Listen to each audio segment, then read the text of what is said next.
Alors nous avons vu l'introduction à l'Apocalypse, les choses que tu as vues, c'est-à-dire le chapitre 1er, Christ glorifié.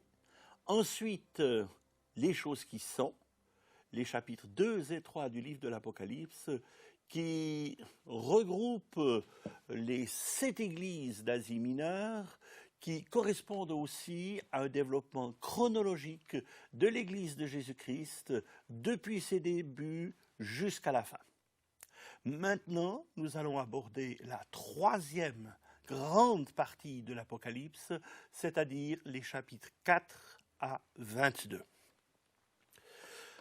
Troisième partie donc, le trône du Créateur, chapitre 4. Après cela, je regardai et voici une porte était ouverte dans le ciel. Chaque étape nouvelle du plan de Dieu pour le monde comportera la mention d'une ouverture. Et ici, la porte ouverte dans le ciel permet de voir le trône du jugement, trône du Créateur. Après l'enlèvement de l'Église fidèle, le juge suprême est intronisé. Nous sommes, depuis ce premier verset, dans la troisième partie donc de l'Apocalypse, c'est-à-dire ce qui sera. Nous voyons ce qui advient lorsque l'Église est au ciel. Elle est symbolisée par l'apôtre Jean, qui au verset 1er est enlevé lui-même au ciel. Nous soulignons que les textes que nous allons commenter ne se développent pas d'une manière linéaire, comme dans un texte où on irait chronologiquement de A à Z. Souvent, on aura des scènes qui se déroulent dans le ciel et puis sur la terre. On verra ce qui est décrété au ciel et puis les effets des décrets divins ici-bas. Parfois aussi, les visions se recoupent ou se superposent. Au chapitre 4, le trône du jugement remplace celui de la grâce. Et Jean le découvre en train d'être dressé dans la gloire. Christ fera grâce, il faut le souligner, même lorsque ses jugements s'abattront sur la terre. Mais la justice deviendra le critère fondamental des relations de Dieu avec les hommes pécheurs. Aussitôt, je fus saisi par l'Esprit, et voici, il y avait un trône dans le ciel, et sur ce trône, quelqu'un était assis, chapitre 4, verset 2. Il avait l'aspect d'une pierre de jaspe et de sardoine, verset 3. Le jaspe transparent comme le cristal symbolise l'incomparable gloire de Dieu et le rouge ardent de la sardoine évoque l'ardeur du feu du jugement. Dans l'Ancienne Alliance, ces deux pierres étaient portées par le grand prêtre d'Israël sur le pectoral de jugement qui était sur sa poitrine. Et la première de ces pierres était justement la sardoine. Il y était gravé le nom de Ruben, le premier-né, qui veut dire littéralement « voyez un fils ». Et la dernière, un jaspe, qui portait le nom du 12e fils, Benjamin, qui veut dire « fils de ma droite ». Celui qui est sur le trône ne peut être regardé. Il nous est dit que nul ne peut voir Dieu et vivre. Mais en quelque sorte, le Père proclame « Voici le Fils de Dieu, Fils de ma droite, qui va juger les hommes et instaurer son règne. » Le trône, nous est-il dit, était environné d'un arc-en-ciel semblable à de l'émeraude. Verset 3. L'arc-en-ciel, en dépit des jugements qui arrivent, annonce la fidélité finale de Dieu envers la terre et la race humaine. Autour du trône, 24 trônes. Sur ces trônes, 24 vieillards assis, revêtus de vêtements blancs, et sur leur tête des couronnes d'or. Les 24 vieillards ou anciens peuvent représenter les croyants de l'Ancienne Alliance, on peut penser aux 12 tribus d'Israël, d'une part, et puis les croyants de la Nouvelle Alliance, représentés, eux, par les 12 apôtres de l'agneau. Ce serait donc, là, les croyants de l'Ancienne et de la Nouvelle Alliance. Ils portent des couronnes de vainqueurs. Dans ce chapitre, il célèbre son pouvoir créateur. Au chapitre 5, ce sera le pouvoir rédempteur. Du trône sortent des éclairs, des voix et des coups de tonnerre. Devant brûlent 7 lampes ardentes qui sont les 7 esprits de Dieu, verset 5. Les lampes ardentes symbolisent la sainteté de Dieu, ainsi qu'on le voit notamment avec le buisson ardent dans Exode 3, verset 2. Verset 6. Il est question d'une mer de verre comme du cristal. Dans Apocalypse 17, verset 12, la mer symbolise les peuples dans leur agitation. La mer paisible, limpide comme du cristal, parle du jour où tout sera comme figé devant la colère du juste juge. Au milieu du trône, 4 êtres vivants remplis d'yeux devant et derrière. Ces 4 êtres vivants pourraient être représentatifs de toute la création. C'est toute la création, mais aussi tous les croyants de l'ancienne et de la nouvelle alliance qui adorent celui qui vit au siècle des siècles, qui jette leur couronne devant le trône. Leur cantique au verset 11 est celui-ci, il est magnifique. Tu es digne, notre Seigneur et notre Dieu, de recevoir la gloire, l'honneur et la puissance, car tu as créé toutes choses, et c'est par ta volonté qu'elles existent et qu'elles ont été créées. C'est l'hymne au Créateur. Au chapitre 5, nous trouvons un livre scellé, le grand livre de la rédemption. Verset 1. Je vis dans la main droite de celui qui était assis sur le trône un livre écrit en dedans et en dehors, scellé de 7 sceaux. Dans l'Antiquité, on scellait les documents officiels. Les rouleaux de manuscrits sur parchemin ou papyrus, matériel coûteux, étaient fréquemment utilisés pour écrire en dedans et en dehors. Le précieux document sera alors entre les mains du Seigneur des Seigneurs, seul digne d'en rompre les sceaux. Ce livre, scellé de 7 sceaux, contient les preuves de la pleine royauté de Jésus-Christ et de ses prérogatives. Ceci dans le ciel, alors que sur la terre, Satan se préparera à instaurer son gouvernement mondial impie. La loi de Moïse prévoyait le rachat des propriétés, des esclaves et de la postérité. Par son œuvre rédemptrice, Jésus-Christ a tout racheté et il fera valoir ses droits, en particulier sur la terre, qui lui appartient. Le verset 9 déclare « Tu as racheté pour Dieu par ton sang des hommes de toute tribu, de toute langue, de tout peuple et de toute nation. » Le lion de la tribu de Juda, c'est Christ. Le fils de David, appelé à régner sur Israël et les nations, c'est toujours lui. Il est ici encore question de l'agneau comme immolé, symbolisant Jésus, victime expiatoire. L'agneau de Dieu qui ôte le péché du monde, expression répétée 29 fois dans l'Apocalypse. Ces 7 cornes signifient sa toute puissance. Les 7 yeux, qui sont les 7 esprits de Dieu, parlent de son omniscience. Donc il peut tout et il sait tout. Ici, c'est de la main droite du Père que Christ prend le livre. Il sera aussi à sa droite lors des jugements finaux. La louange éclate, exprimée par les 24 anciens et les 4 êtres vivants. La harpe que chacun d'eux tient exprime la joie et elle accompagnait, dans l'Ancien Testament, la méditation des prophètes. Chacun tient aussi une coupe d'or remplie de parfums qui sont les prières des saints. C'est un magnifique cantique nouveau, exécuté par ceux qui porteront un nom nouveau et dans la perspective de la nouvelle Jérusalem et de la nouvelle terre où rien de souillé ne pourra entrer. Au verset 12, les multitudes chantent, cantique magnifique aussi, l'agneau qui a été immolé est digne de recevoir la puissance, la richesse, la sagesse, la force, l'honneur, la gloire et la louange. Chapitre 5, verset 12. Toutes les créatures qui sont dans le ciel, sur la terre, sous la terre, sur la mer, et tout ce qui s'y trouve lui rendent gloire, à lui l'agneau glorifié.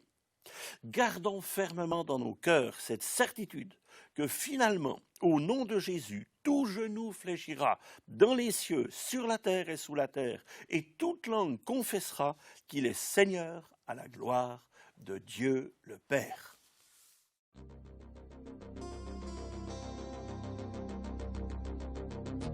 Eh bien, chers amis, nous avons donc découpé l'Apocalypse en 7 volets.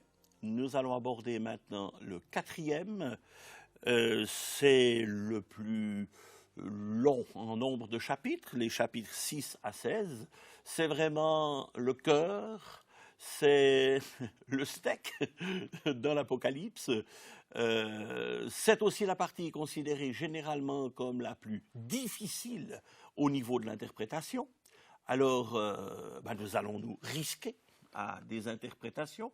Nous ne prétendons pas l'infaillibilité, mais si vous le voulez bien, nous allons aborder cette partie absolument passionnante du livre. Encore une fois, je le souligne, la plus difficile.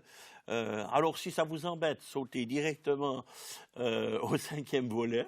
Sinon, merci de nous suivre et nous abordons maintenant les 7 sceaux, les 7 trompettes, les 7 coupes, la Trinité satanique, la femme et le dragon, chapitres donc 6 à 16 de ce livre de l'Apocalypse. Ouverture des 6 premiers sceaux, chapitre 6 de l'Apocalypse. Après la vision céleste, nous avons la vision terrestre. Le Saint-Esprit et l'Église ont été retirés de la terre. Le mal va pouvoir se manifester et croître sans aucun frein. Les 6 sceaux sont déjà annoncés dans le chapitre 24 de Matthieu, qui est un grand texte apocalyptique des évangiles. Le premier sceau est celui de la séduction et de l'antichrist qui apparaît. Le deuxième est celui de la guerre. Le troisième, la famine. Le quatrième, la mort. Le cinquième, les martyrs. Le sixième, l'anarchie et de grandes catastrophes. Premier sceau. Il représente le cavalier d'un cheval blanc. Le blanc est symbole de pureté. Et l'Antichrist séduira en voulant imiter Jésus-Christ, de même que l'Écriture nous révèle la Trinité divine, le Père, le Fils et le Saint-Esprit. L'Apocalypse annonce une Trinité satanique à la fin des temps, comportant Satan, l'Antichrist et le faux prophète. Ce cavalier a un arc et une couronne. Il est sûr de sa victoire et de parvenir à régner. Aujourd'hui déjà, l'esprit de l'Antichrist agit fortement et de diverses manières. Soyons donc sur nos gardes. Le deuxième sceau, dans les versets 3 et 4, présente le cheval roux de la guerre et l'épée qui tue. Christ a annoncé en Matthieu 24, versets 6 à 7, une nation s'élèvera contre une nation et un royaume contre un royaume. Le troisième sceau présente au verset 5 un cheval noir, et celui qui le montait tenait une balance à la main. Après les guerres, la famine. Le problème déjà actuel de la faim va exploser, et le système politique et économique actuel va s'écrouler. Accompagné alors de modifications climatiques dramatiques mentionnées dans ce livre. D'après le verset 6, la drastique diminution de la nourriture ne connaîtra que 2 exceptions, l'huile et le vin. Alors, selon certains commentateurs, ceci serait un ultime signe de la grâce de Dieu qui symboliquement épargnerait les remèdes servant au soulagement des plaies. Le 4e sceau, versets 7 à 8, manifeste un cheval couleur verdâtre. Celui qui le monte se nomme la mort. Le pouvoir est donné sur le quart de la terre pour faire périr les hommes par la violence, la famine et aussi les bêtes sauvages. Le quart de l'humanité mourra alors. À quoi est-ce que l'allusion aux bêtes sauvages correspond? Il a été supposé qu'il pourrait s'agir en fait des ravages de virus, autrement plus dangereux que les lions eux-mêmes. Les armes bactériologiques existantes peuvent aussi, avec des quantités infimes de virus, détruire des centaines de millions d'êtres humains en un temps très court.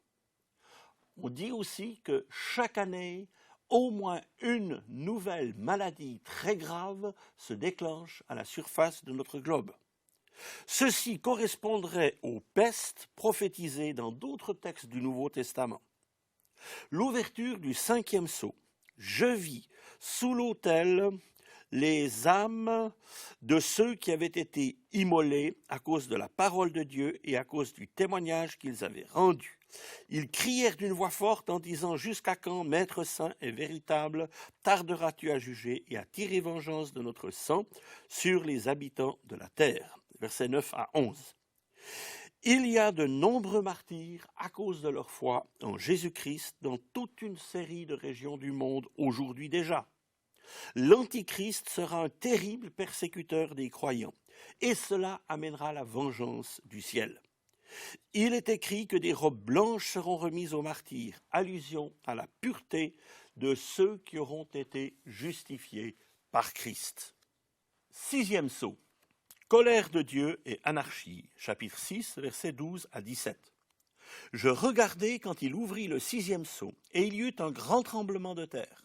Le soleil devint noir comme un sac de crin, la lune entière devint comme du sang, et les étoiles du ciel tombèrent sur la terre. Le ciel se retira comme un livre qu'on roule, toutes les montagnes et les îles furent remuées de leur place, les rois de la terre, les esclaves et les hommes libres se cachèrent dans les cavernes et dans les rochers des montagnes. Ils disaient aux montagnes et aux rochers, « Tombez sur nous et cachez-nous devant la face de celui qui est assis sur le trône et devant la colère de l'agneau, car le grand jour de sa colère est venu et qui peut subsister ?» Ces versets illustrant les châtiments résultant de la colère de Jésus-Christ sont déjà annoncés dans toute une série de prophéties de l'Ancien et du Nouveau Testament. Il y a des catastrophes terrestres et cosmiques terribles qui vont frapper les hommes. Mais il se pourrait aussi que ces phénomènes aient leur correspondance dans des événements d'ordre moral et spirituel et annoncent, entre autres, l'effondrement des structures de notre société humaine, avec pour résultat, dans tous les cas, une panique générale et une terreur universelle.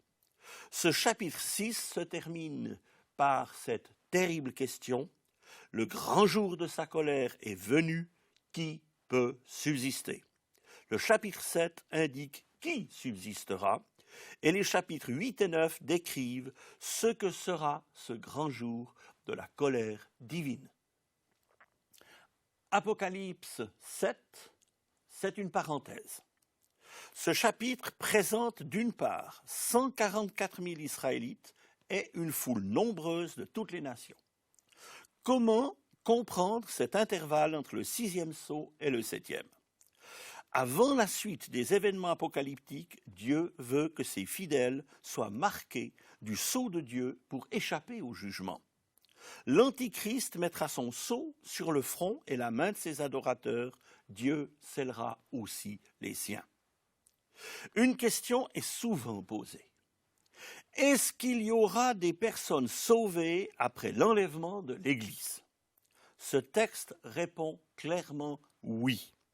Et ceci, bien que le Saint-Esprit aura été retiré de la terre. Dans l'Ancien Testament, on pouvait être sauvé, et pourtant c'était avant la descente du Saint-Esprit à la Pentecôte. Le Saint-Esprit absent d'ici-bas, le mal sera sans frein. Mais le Saint-Esprit continuera à parler et agir. Jamais l'Antichrist ne parviendra à éradiquer le christianisme. Cette sombre période verra assurément encore de très grands réveils spirituels. Les versets 1 à 3 du chapitre 7 nous montrent 4 anges aux 4 points cardinaux qui retiennent le vent du jugement jusqu'à ce que tous les serviteurs de Dieu aient été marqués de son sceau protecteur. Dans les versets 4 à 8, il est clairement indiqué qui sont les 144 000. Ce sont des membres des 12 tribus d'Israël. 12 000 pour chaque tribu. Les tribus d'Éphraïm et de Dan sont absentes de la liste. On s'est souvent demandé pourquoi. L'omission d'Éphraïm, par exemple, s'explique par le maintien du nom de Joseph qui était son père. Alors on a maintenu Joseph et Éphraïm, par conséquent, disparaît. Celle de Dan a fait l'objet de plusieurs suppositions, y compris celle que l'Antichrist viendrait de cette tribu. Relevons que dès l'origine, une malédiction a été prononcée sur Dan en Genèse 49, verset 17. Il est présenté comme un serpent dans Ézéchiel 48. Toutefois, ces deux tribus sont finalement restaurées et reçoivent leur héritage dans le règne de 1000 ans lors du rétablissement terrestre d'Israël. Les 144 000 des Juifs seront les missionnaires du royaume de Dieu dans le monde, les Juifs ayant reconnu en Jésus-Christ leur Messie, Seigneur et Sauveur. Dans les versets 9 à 17, il est question d'une foule innombrable qui adorera Dieu et qui comprendra des hommes et femmes de toute langue et de tout peuple, ceux-là. Ce sont précisément ces vainqueurs revêtus de robes blanches qui sont vus se tenant devant le trône. Il y a une question là d'un des anciens au verset 13. D'après le verset 14, ils viendront de la grande tribulation, ils auront lavé leurs robes dans le sang de l'agneau. Dans ce temps de l'Antichrist, l'opposition aux croyants atteindra son paroxysme. Mais l'annonce de l'Évangile se fera avec une telle puissance que cela surpassera tout ce qui aura été vécu précédemment. On les voit avec des palmes à la main, symbole de joie et d'adoration, comme lors de l'entrée de Christ à Jérusalem. Ils célébreront d'une voix forte le salut de Dieu et le serviront jour et nuit devant son trône. Dans son temple qui sera en principe au ciel, alors que cela est précisé, en Ézéchiel 40 à 43, il y aura un temple aussi qui sera restauré, mais celui-ci sur la terre. Les versets 16 et 17 précisent « Ils n'auront plus faim, plus soif, le soleil ni aucune chaleur ne les frapperont plus, l'agneau qui est au milieu du trône les paîtra et les conduira aux sources des eaux de la vie, et Dieu essuiera toute larme de leurs yeux. » Il y a donc, pour résumer, d'une part, les 144 000 qui seront des Juifs qui se seront tournés vers le Messie, mais d'autre part, cette foule nombreuse dans laquelle il y aura certainement des millions et des millions d'hommes et de femmes qui se seront convertis suite à l'annonce de l'Évangile par ces missionnaires et qui seront sauvés. Il est question ici de leur sort, disant qu'ils n'auront plus faim, plus soif, le soleil ni aucune chaleur ne les frapperont plus, l'agneau qui est au milieu du trône les paîtra, les conduira aux sources des eaux de la vie, Dieu essuiera toute larme de leurs yeux. Les anges, les 24 anciens, les 4 êtres vivants adorent le Seigneur et disent Amen.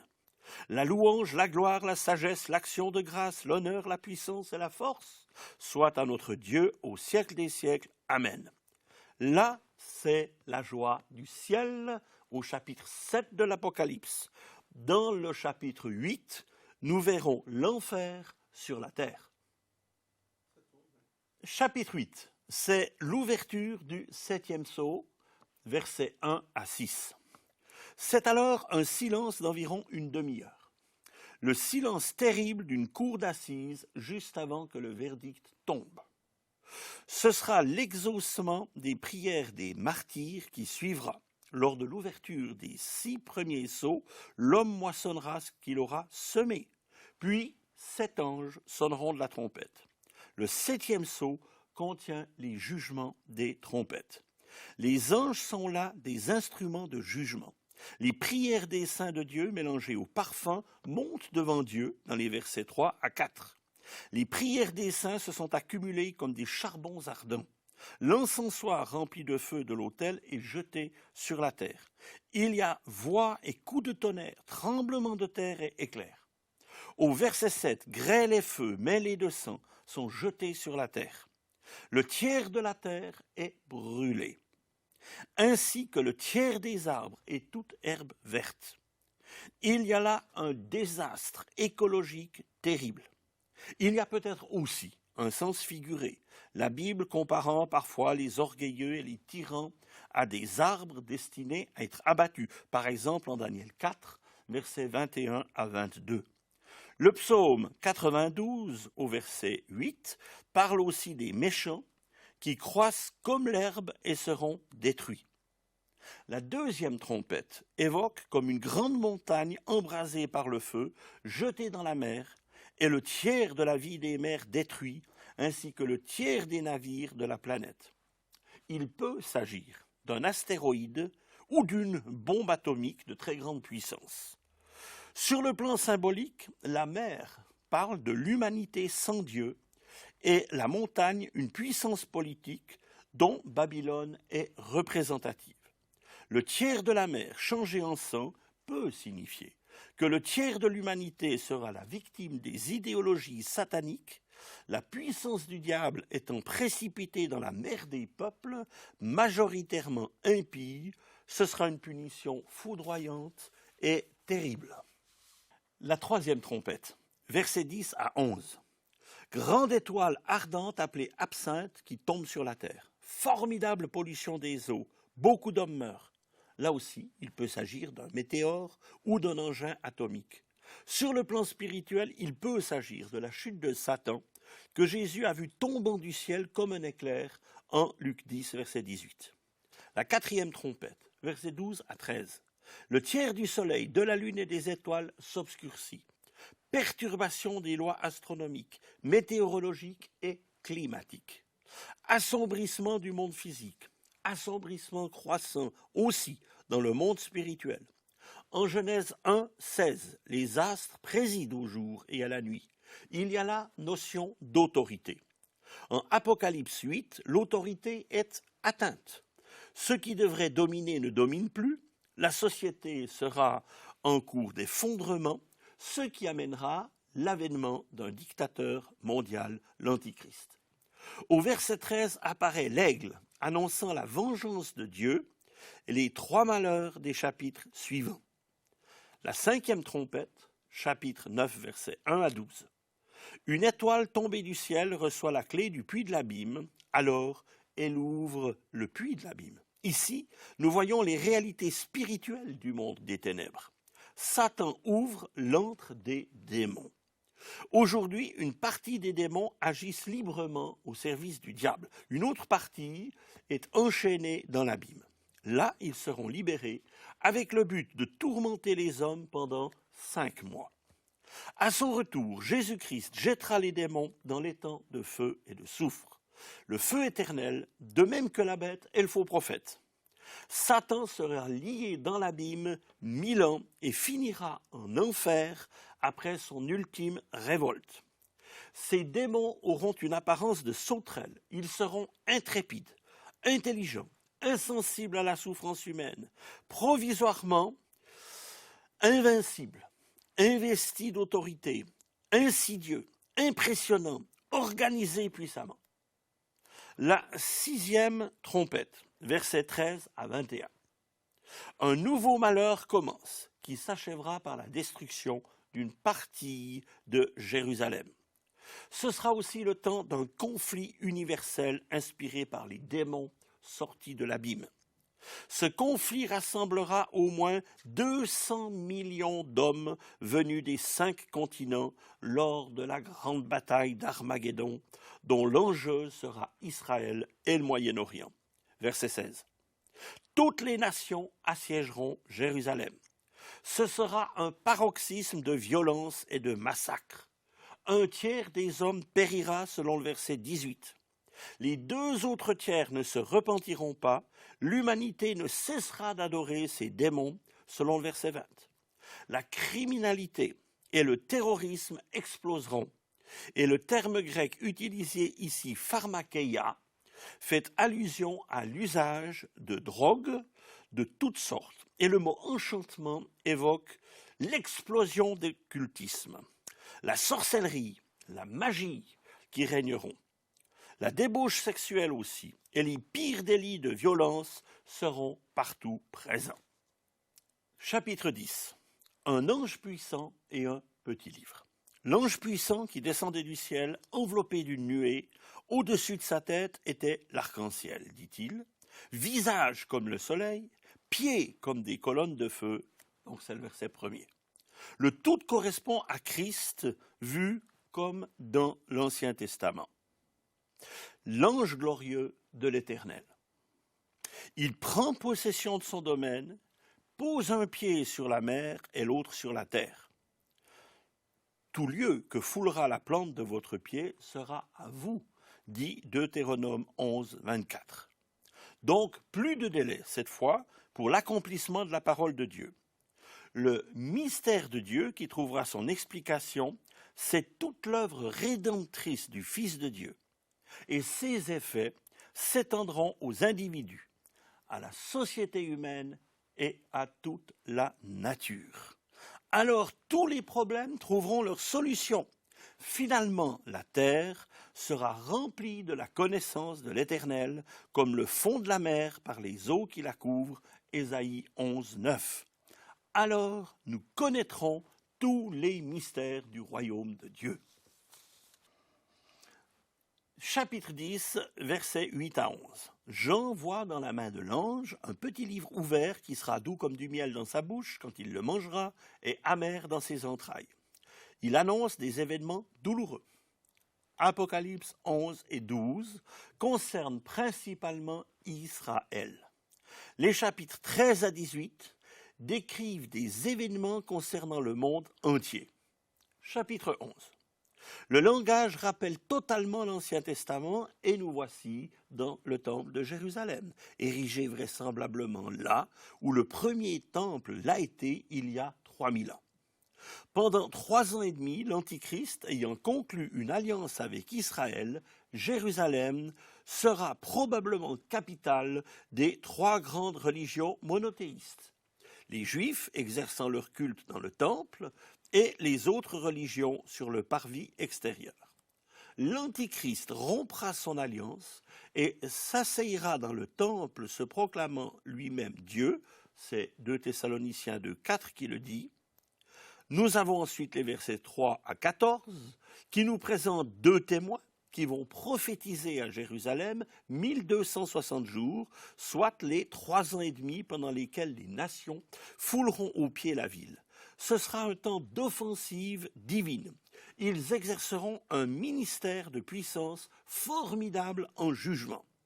Pour certains, il s'agira, disent-ils, d'Enoch et d'Élie, qui n'auront pas passé par la mort et qui reviendraient passant par cette réalité avant de ressusciter. Pour d'autres, ces 2 personnages pourraient être Moïse et Élie, dont les ministères ont des analogies avec celui de ces 2 prophètes. Moïse et Élie étaient avec Jésus sur la montagne de la Transfiguration. Mis à mort, quoi qu'il en soit, ils ressusciteront au bout de 3 jours et demi, et de toutes les nations, on les verra. Prophétie intéressante, puisqu'elle implique la TV. Alors, un grand tremblement de terre frappera Jérusalem et 7000 hommes seront tués. La 7e trompette, chapitre 11, versets 15 à 19. À ce moment, le royaume du monde est remis à notre Seigneur et à son Christ, et il régnera au siècle des siècles, verset 15. Ceci n'est pas chronologique, et les chapitres 12 à 18 présentent les événements qui se passeront pendant les 7 ans de la grande tribulation avant la 7e trompette. Ici, c'est le couronnement du roi. Le verset 18 déclare que Dieu exterminera ceux qui détruisent la terre, ce qui a une connotation clairement écologique. Au verset 19, l'arche de l'alliance apparaît dans le ciel. Elle est le symbole de la fidélité de Dieu envers Israël. C'est une nouvelle arche dans un nouveau temple. Apocalypse 12. Israël face au dragon.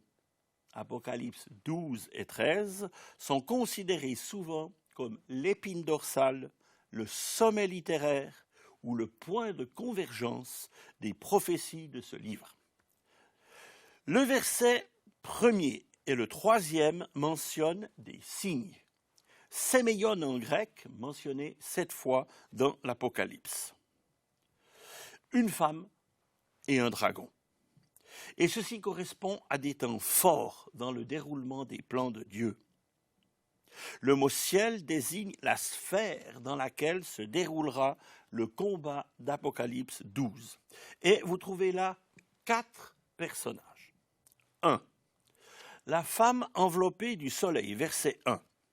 Il ne s'agit ni de l'Église qui est engendrée par Christ, et pas l'inverse, ni de la Vierge Marie, mère de Christ, mais dont la mission s'est arrêtée là. Il s'agit d'Israël. Pourquoi ? L'Arche de l'Alliance du chapitre 11 coïncide avec la réintégration d'Israël comme peuple terrestre de Dieu. La nation d'Israël a été appelée épouse de Dieu d'ailleurs, dans Ésaïe 54, versets 5 et 6.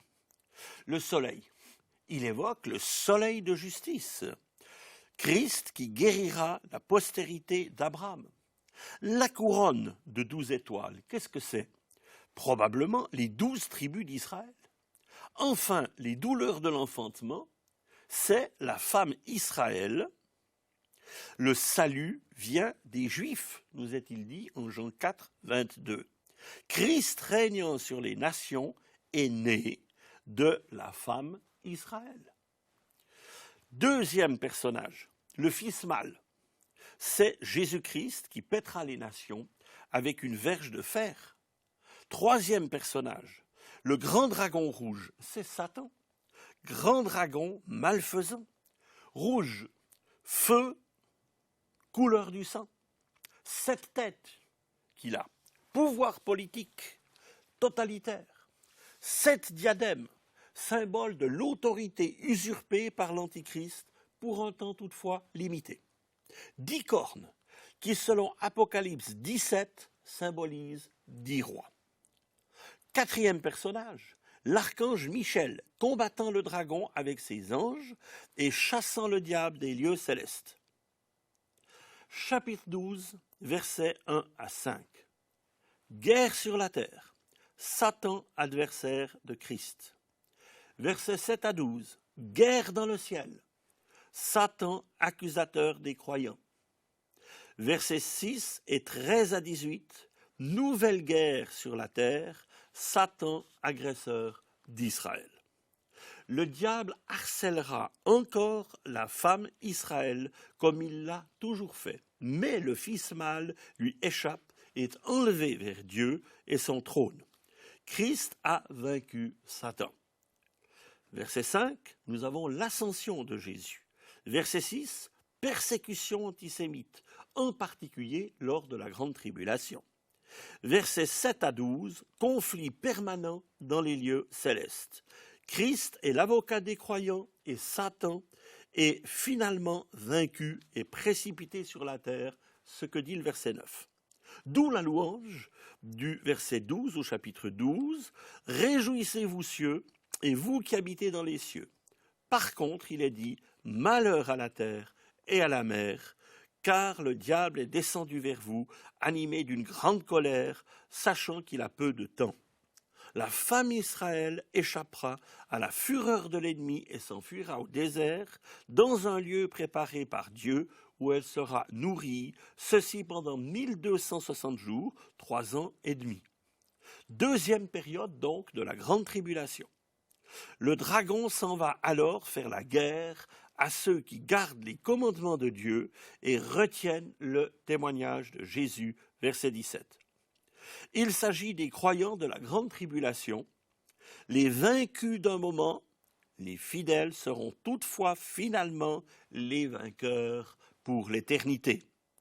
Ils vaincront, premièrement est-il dit, par le sang de l'agneau, deuxièmement, la parole de leur témoignage, troisièmement, parce qu'ils n'auront pas aimé leur vie jusqu'à craindre la mort, ils auront renoncé à eux-mêmes. Apocalypse chapitre 13. L'Antichrist est le faux prophète. Dieu est trinitaire, Père, Fils et Saint-Esprit. Satan imite. Apocalypse 12, versets 3 à 4, présente le dragon rouge, père du mensonge, meurtrier. Puis la bête qui monte de la mer. Chapitre 13, versets 1 à 10. L'Antichrist, fils de la perdition, et finalement, la bête qui monte de la terre, chapitre 13, versets 11 à 18. Le faux prophète, l'esprit de l'erreur. Les chapitres 2 et 7 de Daniel nous donnent là de nombreuses clés. L'Antichrist est décrit en Daniel 7, verset 7, comme animal, terrible, épouvantable et extraordinairement fort. Le chapitre 13, verset 2 déclare que le diable lui donnera sa puissance, son trône et une grande autorité. Ce personnage sera frappé à mort, chapitre 13, verset 3, et à l'imitation de Christ ressuscitera. Chapitre 13, verset 4 montre que les hommes l'adoreront comme Dieu. En outre, il persécutera les croyants. Ceux qui l'adoreront iront à la perdition éternelle. Chapitre 13, versets 11 à 18, la bête qui monte de la terre, premier ministre de l'Antichrist, est là.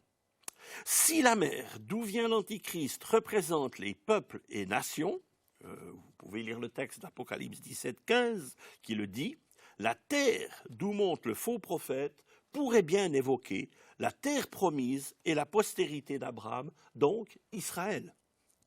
Elle parodiera le Saint-Esprit qui glorifie Christ. Le faux prophète, de même, glorifiera l'Antichrist et sera le grand prêtre de la religion de l'Antichrist. Il accomplira des prodiges de séduction et contraindra à porter la marque de l'Antichrist sur la main droite et le front.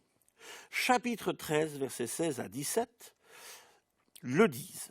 Il pourrait s'agir, on l'a supposé, d'une puce électronique, par exemple.